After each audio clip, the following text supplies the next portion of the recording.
Hello and welcome back to Up the Villa. This is our match preview for Aston Villa v Fulham on Sunday in the Premier League. On today's episode, we're going to be looking back at Bologna with all of the main tactical elements and talking points from that game and things to note and look out for.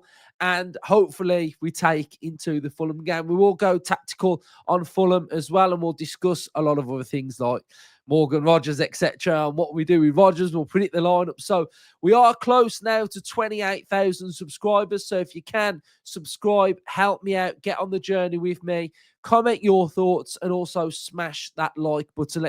Let's have a like target aim on this one. Let's try and get 800 likes on this episode. So Villa Bologna was better. We saw elements that were the main element. I'll talk about the main element. The main element is Pau Torres. He was absolutely back to his best for a number of reasons. Number one, his passing range was absolutely sensational. He enabled us to be progressive, get into really good areas. He had a calmness, a maturity, experience. And I was watching him closely in the Holt end. I was watching a couple of players in particular, and he was the one that I was just watching his technique of when he was getting the ball, who he was looking for, and who he was finding. And I thought he was really, really good. And the other element to us against Bologna was the defensive line. Now, we got Bologna 9 times offside, and that's not just a Bologna player that's just running offside This is Villa's line being solid, organised, and very, very good.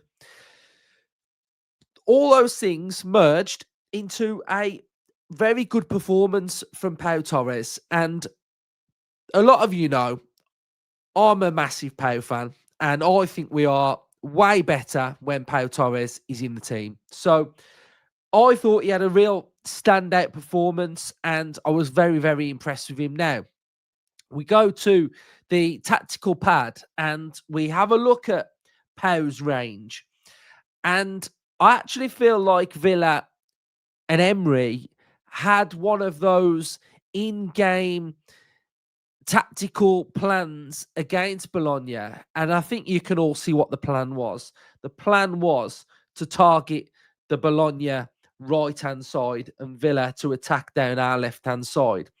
But I really want to show you Pau's passing range because, yes, you've got the range that's going to be going through here. We've got general passing build-up and Villa's build-up range through there. But look at Pau's range to the forwards. Now, it's pretty good going into the central midfield areas, but it's this pass right here, the pass that's going into the striker, that I call it like, and this pass here into Rogers, I call that a little bit. It's like a daisy cutter. It's like a drag pass that's got sort of like backspin. So when it reaches the two attacking players in this instance, it's got that ability that the ball slows down, and he was able to find this. Now, obviously, we know about Rogers' passing accuracy in this game, but you can actually see that he's got that network going into there. So I was just really impressed with Pau. And the other element that I was really impressed with was Ian Maatsen as well. And I'm not talking about Ian Maatsen on the attacking or when I normally talk about Maatsen inverting. I thought defensively he was really good. He was really switched on. He was really aware of his runners. And I just felt like he had a real strong, solid game as well. And I think this is coming from two players that get criticised because maybe their defending isn't their strong point. But I actually felt like both of them had a real connection and a good partnership. We can then see Pau Torres successful passes during this game as well. The range going into Maatsen, going long, finding the striker, finding the channel. Just a top game from Pau Torres, and I was impressed with Pau. If we have a little look at the average positions of the game, and we can kind of see how this game played out. We've got Matson, who wasn't really inverting as much as what he normally does, but you can see doing that defensive work. We've got Pau stepping up, going into the opposition half with the ball as well. Really, really impressive. I thought McGinn and Kamara look at Kamara. He's absolutely everywhere. And he was back to, those standout performances where he's just, there's one where he's just touch and he's class. So Brendia out wide inverting, Marlon, getting a lot of touches in the opposition box as well. Rogers, touch map is decent, but we'll get into the passing. And Guesson, he's one of those where I'm fully behind him. I really want him to succeed, and I think he's going to get better and better. So we have got Fulham up at the weekend, and they have started the season pretty well. Marco Silva has got a very bad record against Unai Emery, so that is a pleasing aspect of it. But they are playing well. They have got a very good bench players come off the bench, and they change the game for Fulham quite a lot. They've got a new player called Kevin. And every time I hear Kevin, it just reminds me of Home Alone. So Kevin is in and out the team, but he's quite exciting. But the Fulham team, it's pretty similar to what they normally do. They've got Sanderberg and Sasa in the middle of the park, two players that are defensively sound, very solid, very reliable. And then their width comes from their fullbacks. Robinson's back fit. So, he's one of my favourite players that aren't Villa players in the league. And what you find with their system is that their fullbacks go forward and their wide players will often invert. Now, when they do invert, it creates a bit of a problem, because if you're, for example, let's just put Matty Cash here. So if you're Matty Cash coming up against Fulham, quickly, you can already be in trouble when they've got the overload and the 2v1. So they attack both sides with generally two players at all times. So that's one of their biggest threats as well. You've got Iwobi, who drifts and roams and plays inside that channel through there. King has looked very, very good. When I first saw his name, I thought that's that old veteran Joshua King, but it's not. It's a new King. It's a new Josh King. It's like when you're playing on like a Football Manager, or you just get these old players that just sometimes come back. Or I think it was like Pro Evo that used to do that. They used to retire a player and then bring them through as a different version. So yeah, they've got King, we've got Munoz that can drop and they can rotate in with Jimenez, and then the Wilson that can score from distance as well. So they're a well-coached team. They could go 5 at the back, but I'd imagine they'll stick with the 4 at the back. If we have a little look at the heat maps then of Fulham, just so we can just get an idea of what they do when they are out wide, we'll go to the Brentford game. Let's go Brentford, and we'll be able to have a little look at what they did against Brentford, and we'll have a little look at their system. So you can see that that's Tete. I think, yeah, that's Tete. And then we've got Sessegnon, and then you've got the 2 wide players. So Iwobi, you can see coming inside, and then Tete or Sessegnon will be offering the width. Tete will do the same, and then Wilson can invert. Sasa can probably be the little bit more advanced of the 2, and then you'll get Sanderberg holding. Striker can drop deep, like I mentioned. You can see the heat map kind of by the halfway line, gets his touches there, lays it off, and then he's on his bike and he's trying to get into the box as well. And then you've got Josh King, who is getting touches all around the pitch as well. So for me, the key battle is central midfield. You can already see that number 16 is kind of isolated on his own. So if you can get either side of him, you can turn the ball over on transition. You can get in and around number 16. The Villa number 10 can then sort of drive, keep the ball, pass to a Villa player. That would be very, very good from a Villa point of view. Right. The curious case of Morgan Rogers, and what do we do with Morgan Rogers? Personally, for me now, I think it's got to a point where he probably needs to just come out for a game and just have a breather, clear his mind, have a reset, and come off the bench and impact a game. Because I can understand what Emery wanted to do against Bologna. Play him, show faith, show belief in him. But it kind of just felt like it had the adverse effect. It just made things worse. And I always think if you're a player struggling, just take that touch, take that easy pass, play that little layoff. But even that's just not working. And every Villa fan this season can, and we'll admit that what have we been this season so far? We've been quite toothless in attack. We've been laboured in attack. There's a lack of movement. There's a lack of synergy. There's a lack of quality. There's a lack of confidence. And this is kind of why. So I bigged up Pau at the start. Why have I spoke about Pau at the start? Because Pau can play those progressive passes that can find those creative players.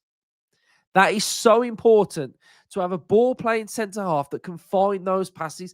If you take those passes out of Villa, who are a possession-based team, and you've sort of got your ball-playing quarterback that can find those incisive passes, that is a game changer in itself. But then when the ball goes into those attacking players, if it's breaking down, there's your reason why the attack is looking quite potent. Now, Rodgers' stats against Bologna, we've got 50 touches, 42% passing accuracy, 0 out of 2 successful dribbles, 4 out of 14 ground duels, and lost possession 29 times. He needs to just have a reset and just have a break, because it will do him the world of good. But it's whether Emery will do that. Do I think Emery will do that? No. I think Emery's gonna keep playing him, I think. But I just don't know whether that's the right decision. Now, Elliott didn't come on the pitch, did he? So maybe he's got a view of starting Harvey Elliott. That I kind of felt like that's what I would have wanted against Fulham, having watched Sunderland, to take Rodgers out for Sunderland, for Fulham, and then maybe that's why he played yesterday. So I'm going to have a look at my predicted lineup then. This is what I've gone with for the game, and I think this has got enough to win this game against Fulham. So this is the lineup. Martinez was rumoured to have a muscle pain injury. So if it's not Martinez, then Bizot, I'm more than comfortable with Bizot playing. But this would be my lineup. I'm going with Maatsen, Pau, Konsa, Cash, Kamara, McGinn, Sancho, Elliott, Guesson, and Watkins. That is the lineup that I want. I think midfield is absolutely fine in there. I think it's very competitive. I think Sancho and Maatsen on that left-hand side link up. Maatsen can play inside through there. Again, we'll need Pau to find Elliott, to find Watkins, to find Sancho. Guesson on the right, I actually feel like Guesson needs to just be a little bit more clinical and have more conviction when he gets the ball, and just allow his natural game to play out. I think he's probably just thinking and overthinking and just dwelling on the ball a little bit too much for me. But with most Villa players, I just want to see them do well, and I think he'll be okay. I like that he's quite big and athletic on the right. I like that mould. So yeah, I think stick with him. I think we've got to believe in the players, but I just think with Rodgers, it's got to a point where I think the break is needed. Cash is playing fine at the minute. He's playing really well. Concert, brilliant. Bezot, really impressed with him as well. I think Watkins lead the line. He always causes Anderson massive amounts of problems. So Watkins is in there for me. I think Sancho can create on the left that whip ball that he did against Sunderland. Keep looking for that. Keep working with that as well. So this would be my lineup. And then we're going to have a little look at the two merged together then. Where are the big battles? Well, the big battle for me is in central midfield. Kamara up against Lukic and Berg. We've got Elliott in that little number 10 pocket there again.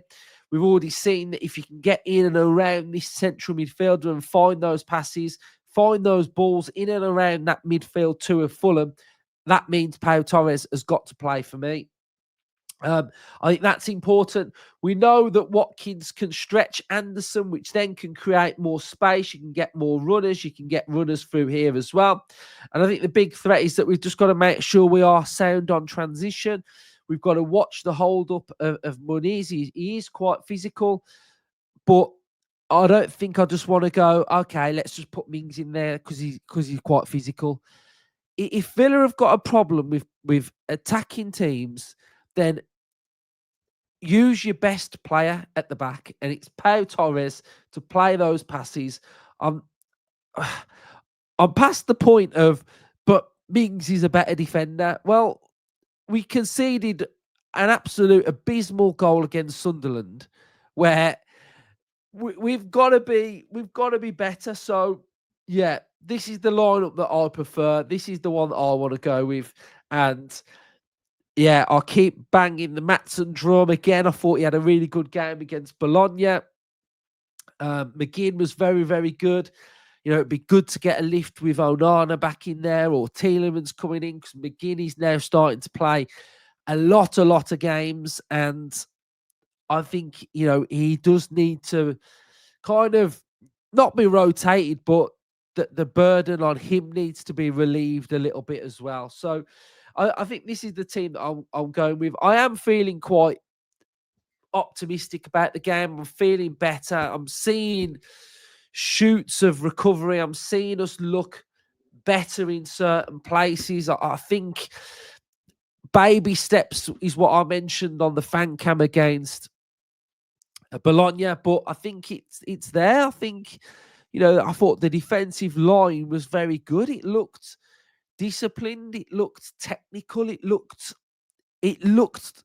fluid, which was really good. So it's important that we win this game because we need to start climbing the table. We've got 2 home games against Fulham and Burnley up next in the Premier League, and we've got to be beating these teams. Emery's got a great record over Silva, a little bit like the Emery record against Glasner, where certain managers just perform well and some overthink. But, you know, I respect Fulham. I think they are a good team. I love Marco Silva. I think he's a top coach, and, you know, he's highly regarded in the Premier League now. And I think Fulham will have a good season. They'll be in and around top 10, which is where they are right now. So I just think we've got to be positive, back the team, and believe in the team. And hopefully they can use the confidence now because we've won a game. We've kept another clean sheet. Let's use this confidence that we've got from Bologna, you know, and take it into Fulham and just keep working hard and try and enjoy ourselves a little bit as well. Don't make it look too much hard work. Shoot more. You know, there was a lot of times where Marlon was inside the 18-yard box and just shoot. Just, you know, if you've got a defender in front of you, just hit it through him. Like, it could take a nick, it could take a deflection and go in. And it feels like we're getting towards an inside the 18-yard box, but we're trying to, you know, there was the one moment when Marlon got the ball, and if he hit it first time, he had a better chance, but he took a touch. He tried to go around the player, and it just didn't come off. So just shoot more. And again, like Cash's goal, okay, he shot from distance, it went in. Elliott's goal, he shot from distance, it went in. McGinn shot from, so sometimes you can go, oh yeah, but it was the keeper's fault. That's not our fault. Like if you shoot, if you don't shoot, you don't score. So shoot from distance more, become volume shooters, and that's a better game state metric to be in, instead of trying to usher at the right opening, just hit it. So yeah, I'm feeling pretty good about us. I think we're starting to get there. So, Villa fans, hopefully you've enjoyed this mini tactical episode about Bologna and a little bit about Fulham. So, if you can, hit that subscribe button, smash the likes, comment your thoughts. Up the Villa.